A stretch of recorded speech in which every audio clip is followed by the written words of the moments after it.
ನಿನ್ನೆ ನಡೆದ ಘಟನೆ ಸಂಬಂಧ ಕೋರ್ಟ್ 2:30ಗೆ ಇದನ್ನ ಹಿಯರಿಂಗ್ ತಗೊಂಡಿದೆ ಸರ್.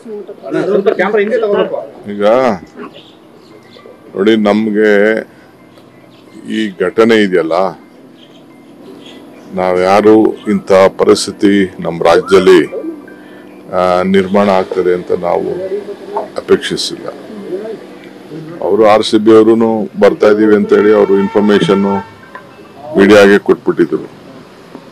ಸೊ ನಮ್ಮ ಸರ್ಕಾರದಲ್ಲೂ ಕೂಡ ನಾವು we didn't have any option. ಆದ್ರೆ ಈಗ ಯಾರು ಈ ತರ ನಡೆದಿದೆ, ನಮ್ಮ ಮನೆಯಲ್ಲೇ ಆಗಿದೆ ಇದು. ಪ್ರತಿಯೊಬ್ರು ನಮ್ಮ ತಂದೆ ತಾಯಂದಿರು, ನಮ್ಮ ಫ್ಯಾಮಿಲಿಗಳಲ್ಲಿ ಆದ ನೋವು ಇಡೀ ರಾಜ್ಯದಲ್ಲಿ ಎಲ್ಲ ಜನರಿಗೂ ಕೂಡ ಇದು ಇದನ್ನ ತಡ್ಕೊಳಕ್ ಆಗ್ತಾ ಇಲ್ಲ. ಈ ಸಂಭ್ರಮ ಇದು ನಾನು ಇಲ್ಲಿ ಒಬ್ರು ಇಬ್ರು ಮೇಲೆ ತಪ್ಪು ಅಂತ ನಾನು ಹೇಳಕ್ಕಾಗಲ್ಲ. ನಾವು ಡೆಫಿನೆಟ್ ಅದನ್ನ ಪರಿಶೀಲನೆ ಮಾಡಲೇಬೇಕಾಗಿದೆ. ಇದರಿಂದ ನಾವೆಲ್ಲ ಪಾಠನೂ ಕೂಡ ಕಲೀಲೇಬೇಕಾಗಿದೆ. ಇದು ಅಡ್ಮಿನಿಸ್ಟ್ರೇಷನ್, ಇದು ಬೇರೆಯವರು ಎಣದ ಮೇಲೆ ರಾಜಕಾರಣ ಮಾಡ್ತಾ ಇದ್ದಾರೆ.